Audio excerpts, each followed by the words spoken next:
കുട്ടികളുടെ ദന്ത ചികിത്സ എന്ന് പറയുമ്പോൾ തന്നെ പലപ്പോഴും കുട്ടികൾക്ക് പേടിയാണ്, അതിനേക്കാൾ കൂടുതൽ മാതാപിതാക്കൾക്ക് പേടിയാണ്. മാതാപിതാക്കൾ അവിടെ വന്നിരിക്കുന്നത് ഡോക്ടർമാർക്കും പേടിയാണ്. കാരണം വെച്ചാൽ കുട്ടികളെ വഴക്ക് പറയാൻ പാടില്ല. ഇന്നത്തെ കാലത്ത് കുട്ടികളെ വഴക്ക് പറഞ്ഞു കഴിഞ്ഞാൽ ഡോക്ടറിനോട് ദേഷ്യം വരും. അങ്ങനെയല്ല, കുട്ടികളെ വഴക്ക് പറയുകയോ അല്ലെങ്കിൽ കുട്ടികളെ സ്നേഹം പ്രകടിപ്പിച്ച് അവിടെ ഇരുത്തുക എന്നുള്ളതാണ് മെയിൻ കാര്യം. അതിനകത്ത് ഏറ്റവും ആദ്യം ഞാൻ പറയാനുള്ള കാര്യം, കുട്ടികളെ നിങ്ങളുടെ ദന്ത ചികിത്സയ്ക്ക് വേണ്ടി നിങ്ങൾ ഒരു 6 മാസത്തിലേക്ക് വരേണ്ടതാണ്. അങ്ങനെയൊക്കെ വരുമ്പോൾ കുട്ടികളെയും കൂടെ അവിടെ കൊണ്ടുവരിക. എന്നിട്ട് അവർ നിങ്ങളുടെ ദന്ത ചികിത്സ ചെയ്യുന്നതും ആ ഡോക്ടറുമായിട്ട് നിങ്ങൾ ഇടപെടുന്നതും ഒക്കെ ഒന്ന് കാണുമ്പോൾ തന്നെ കുട്ടികൾക്ക് ഡോക്ടറെ വലിയ പേടിയൊന്നും ഇല്ലാതാവും. അവരും പറയും എൻ്റെ പല്ലൊന്നും നോക്കണം, എൻ്റെ പല്ലിൽ ഇച്ചിരി വെള്ളമൊക്കെ ഒഴിക്കണം എന്നൊക്കെ പറഞ്ഞ് അവരെയും പിടിച്ച് കയറ്റിയിരുത്തുന്ന നല്ല ഡോക്ടർമാരെ കൊണ്ടുവന്ന് അവരുടെ വായിൽ ഒരു ഇച്ചിരി വെള്ളമൊക്കെ ഒഴിച്ച് അവർക്ക് എന്തെങ്കിലും ഒരു ചെറിയ പാരിതോഷികമൊക്കെ നൽകി കഴിഞ്ഞാൽ പിന്നെ ഡെൻ്റൽ ക്ലിനിക്ക് വരുന്ന അവർക്ക് ഇഷ്ടമായിട്ടുള്ള കാര്യമാവും. അത് കഴിഞ്ഞ് ഒരു ചെറുപ്പത്തിൽ തന്നെ 1 വയസ്സ് 2 വയസ്സുള്ളപ്പോൾ തന്നെ കുട്ടികളെയും കൊണ്ടൊന്ന് ഡെൻ്റൽ ക്ലിനിക്കിൽ പോകുന്നത് നല്ലതാണ്. ഇനി അതിനകത്ത് കേടുണ്ടാകുമ്പോൾ തന്നെ അതിന് പൾപ്പക്ടമി വേണോ അല്ലെങ്കിൽ അത് പറിച്ച് കളയണമെന്ന് പറയുന്ന ഡോക്ടർമാരുടെ അടുക്കെ ദയവ് ചെയ്ത് പോകരുത്. കാരണം എന്ന് വെച്ചാൽ അതിനെ കൃത്യമായിട്ട് മോണിറ്റർ ചെയ്ത് പോകുക എന്നുള്ളത്. എല്ലാ പല്ലും കേടുള്ള ഒത്തിരി പേരുണ്ട്. അങ്ങനെയുള്ളവരെ എല്ലാ പല്ലും പറിച്ച് കളഞ്ഞ് അതിന് വേണ്ടി വലിയ ചികിത്സ ചെയ്യുന്നതല്ല ചികിത്സാ രീതി.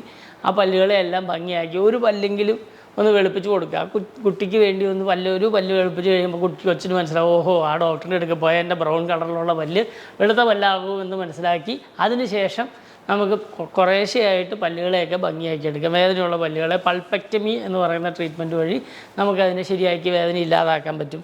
വേണമെങ്കിൽ ഒരിക്കലും ചവയ്ക്കാൻ ബുദ്ധിമുട്ടുണ്ടെങ്കിൽ അതിനകത്തൊരു സ്റ്റീൽ ക്രൗണോ അല്ലെങ്കിൽ ഇപ്പോൾ സെറാമിക് ക്രൗൺസോ അതിന് വേണ്ടി ഉപയോഗിക്കാവുന്നതാണ്.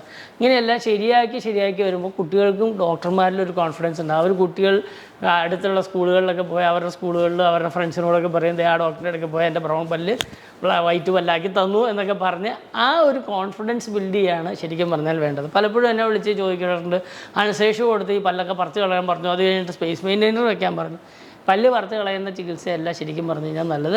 നമുക്ക് ആ പല്ലിനെ പരമാവധി സേവ് ചെയ്ത് ശരിയാക്കാം. കുട്ടികൾ ഇരിക്കാത്തത് ഒന്ന് പേരൻസ് പറയും, നിന്നെ ഞാൻ ഡോക്ടറിൻ്റെ അടുക്ക കൊണ്ടുപോകും, നിനക്ക് കുത്തിവയ്പ്പ് തരും, നീ എങ്ങനെയും പല്ല് തേക്കടാ എന്നൊക്കെ പറഞ്ഞ് പേടിപ്പിക്കുന്നതിന് പകരം ഡോക്ടറുടെ അടുക്ക കൊണ്ടുപോകുന്നത് കുത്തിവയ്ക്കാനൊന്നുമല്ല, പല്ലുകളെ ഭംഗിയാക്കാനാണെന്ന് മാതാപിതാക്കളും പാടെ തന്നെ ഇഞ്ചക്ഷൻ കൊടുക്കാൻ വേണ്ടി ഡോക്ടർമാരും തത്രപ്പെടരുത്.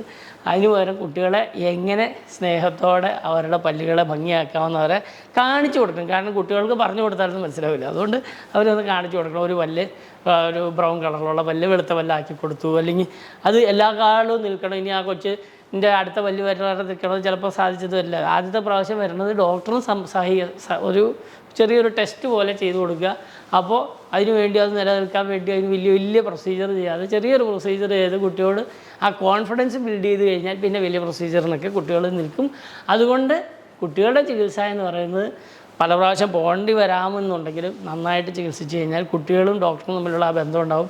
എനിക്ക് കൊച്ചിലെ പോലെ ഇപ്പോൾ 10-22 വയസ്സായി 30 വയസ്സായാലും പോകില്ലാത്ത ഒത്തിരി കുട്ടികൾ ഇപ്പോൾ വലിയ ആൾക്കാരായി. അവരും ഇപ്പോഴും വന്നുകൊണ്ടിരിക്കുന്നതിൻ്റെ കാരണം ആദ്യം വന്നപ്പോൾ അവരുടെ എക്സ്പീരിയൻസ് പ്ലസൻ്റ് ആയതുകൊണ്ടാണ്. അപ്പോൾ ആ ഒരു റാപ്പോ മാതാപിതാക്കളും കുട്ടികളും ഡോക്ടർമാരും തമ്മിലുണ്ടായാൽ പല്ല് നന്നായിരിക്കാനും അതോടൊപ്പം തന്നെ ഇനി വരുന്ന പല്ലുകളെ മെയിൻറ്റെയിൻ ചെയ്യാനും ഒക്കെ സഹായിക്കും. അല്ലാതെ കുട്ടികളെ പേടിപ്പിച്ച് അല്ലെങ്കിൽ കുട്ടികളെ ഓപ്പറേഷൻ തിയേറ്ററിൽ കയറ്റി വലിയ പ്രൊസീജിയർ ചെയ്യുന്നതിനേക്കാളും വളരെ എഫക്റ്റീവാണ് കുട്ടികളെ പറഞ്ഞ് മനസ്സിലാക്കി കുറേശ്ശെയായിട്ട് ചെയ്യുന്നത്. മാതാപിതാക്കൾക്ക് ഇച്ചിരി സമയം വേണം, അല്ലെങ്കിൽ ഗ്രാൻഡ് പേരൻസിൻ്റെ കൂടെ വിടുക. അങ്ങനെയൊക്കെ ശരിയാക്കി എടുക്കുന്ന ഒരു ചികിത്സയായിരിക്കും കുട്ടികൾക്ക് ഏറ്റവും നല്ലത്. വേദനയുള്ള പല്ലുകളെയൊക്കെ ചികിത്സിക്കുന്നതിന് കുഴപ്പമില്ല. റൂട്ട് കനാൽ ട്രീറ്റ്മെൻറ്റ് ചിലപ്പോൾ വേണ്ടി വരും. ഒരു 6 വയസ്സിലൊക്കെ മറ്റേ പല്ല് വരുമ്പോൾ അതിന് കേട് വന്നവർക്ക് റൂട്ട് കനാൽ ട്രീറ്റ്മെൻറ്റ് വേണ്ടി വരും. മറ്റവർക്ക് പാൽപ്പല്ലുകളിൽ ചെയ്യുന്ന ചികിത്സയെ പൾപ്പക്ടമി എന്നാണ് പറയുന്നത്. അങ്ങനെ നമുക്ക് ചികിത്സിച്ച് ശരിയാക്കി എടുക്കാൻ സാധിക്കും. അപ്പോൾ കുട്ടികളെ പല്ലിൻ്റെ പ്രശ്നങ്ങളെ ചെറുതായി കാണണ്ട. പക്ഷേ അതിൽ എല്ലാം ചികിത്സിച്ച് എല്ലാം ശരിയാക്കാൻ വേണ്ടി ഒറ്റ ദിവസം കൊണ്ട് തീരണം എന്നൊന്നും പറയാൻ സാധിക്കില്ല. കുട്ടികളുടെ അവർ ചെറുതാണ്, അവർക്ക് അത് സഹിക്കാനുള്ള മനസ്സുണ്ടാക്കണമെങ്കിൽ അവരും ഡോക്ടറുമായിട്ട് നല്ലൊരു ബന്ധം ഉണ്ടാവണം. അതുകൊണ്ട് കുട്ടികളുടെ ചികിത്സയെപ്പറ്റി നിങ്ങൾ വേവലാതിപ്പെടുകയൊന്നും വേണ്ട, ശരിയാക്കി എടുക്കാൻ സാധിക്കും. നല്ല പല്ല് ഡോക്ടറെ കാണിക്കുക, പല്ല് ഡോക്ടറുമായിട്ട് നല്ല ബന്ധം സ്ഥാപിക്കുക. ഞാൻ പല്ല് ഡോക്ടർ ഫോളോ ചെയ്യാൻ മറക്കരുത്.